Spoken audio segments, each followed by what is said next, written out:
Well, we need to talk about lucky girl syndrome. And no, I am not talking about the 15-second TikToks of girls drinking green juice and saying everything is perfect. I'm talking about the actual psychological framework that separates the people who struggle for every single inch of progress from the people who seem to have the world handed to them on a silver platter.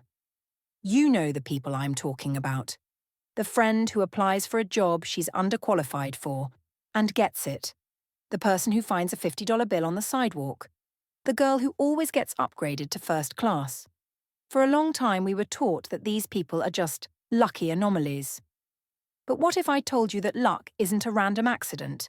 What if luck is actually an algorithm? Today we are doing a deep dive. This is not a vlog. This is a masterclass. I am going to break down the mechanics of lucky girl syndrome, not as a trend, but as a lifestyle design system. We are going to cover the neuroscience behind why delusion actually works. We are going to look at the two distinct mindsets. The grinder versus the magnet. And I am going to give you a step-by-step protocol to hack your brain's filter system so you stop seeing obstacles and start seeing open doors. If you don't have experience with manifestation yet, perfect. You don't need experience. You just need to follow the logic. Grab a notebook. We are rewriting your reality today.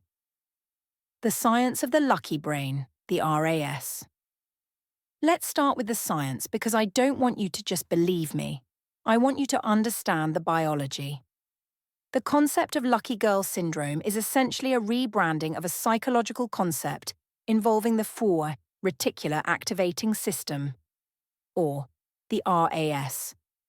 This is a bundle of nerves at your brainstem that filters out unnecessary information so the important stuff gets through.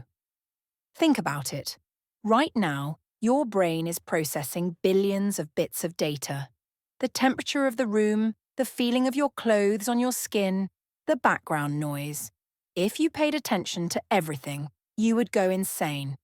So, the RAS is the bouncer of your brain. It decides what gets into your conscious awareness. And how does the bouncer decide who gets in? It looks for what you focus on.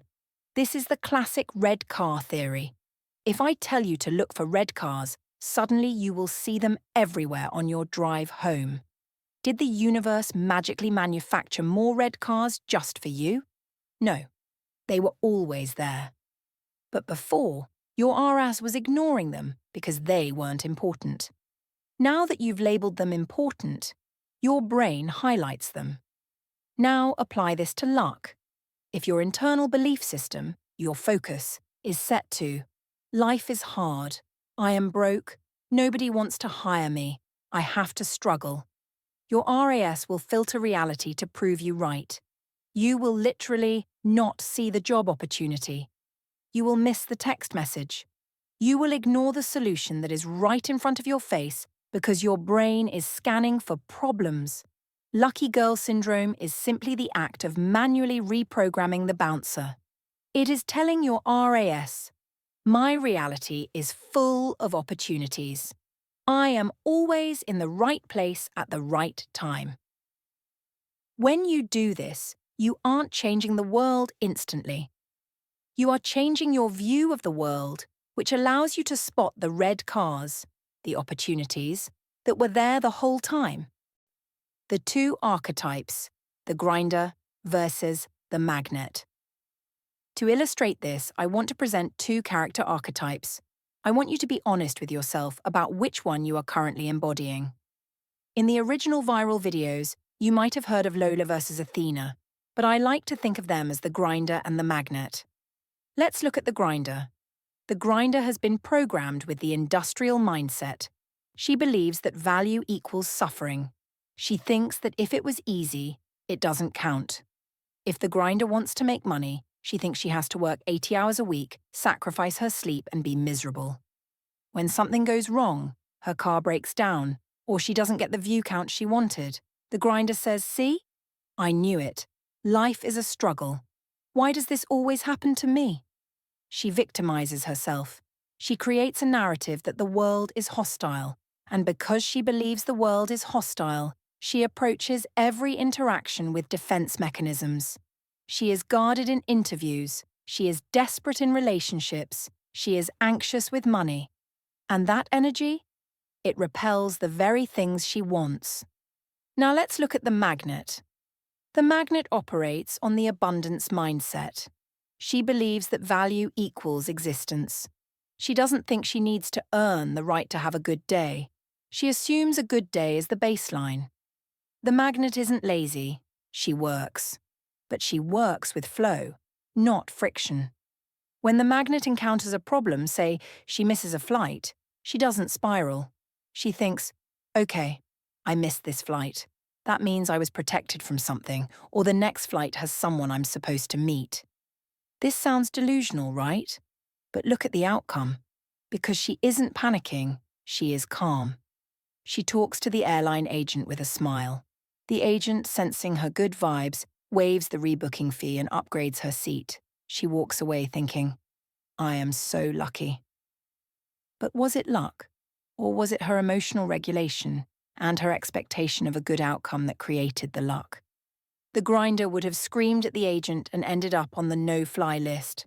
The magnet got upgraded. Same situation, missed flight. Two different realities created entirely by the reaction. The glitch in the matrix. Why skeptics fail. Now, I know what the skeptics say. I've read the comments. This is toxic positivity. This is just ignoring your problems. You can't just think your way to $1 million. And to an extent, they are right. You cannot just sit on your couch, think I am rich, and wait for a bag of cash to fall through the ceiling. That is not lucky girl syndrome. That is psychosis. The difference is in the action. Lucky girl syndrome is not about inaction. It is about inspired action.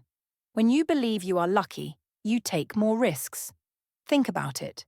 If you believe you are unlucky and you are going to fail, will you apply for that dream job at Google? No. You'll think, why bother? They won't pick me. Result: you don't get the job. If you believe you are lucky and things always work out for me, will you apply? Yes. You'll think, why not? I have a great shot. Result: you might get the job. Even if you have a 1% chance, that is infinitely higher than the 0% chance you have if you don't apply. The luck is simply the audacity to show up. The syndrome is the chronic condition of believing you belong in rooms that you haven't technically earned yet. It is about removing the friction of fear. Fear is the friction that slows down your manifestations. When you remove the fear of failure because you believe, the universe is rigged in my favor, you move faster. You ask for the raise, you DM the brand, you talk to the cute guy. And statistically, the person who takes more shots scores more goals. So is it magic? Maybe. Is it math? Definitely.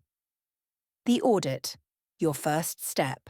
So, how do we switch from the grinder to the magnet? It doesn't happen overnight. You have spent years building neural pathways that tell you life is hard. We have to physically weaken those pathways and build new ones.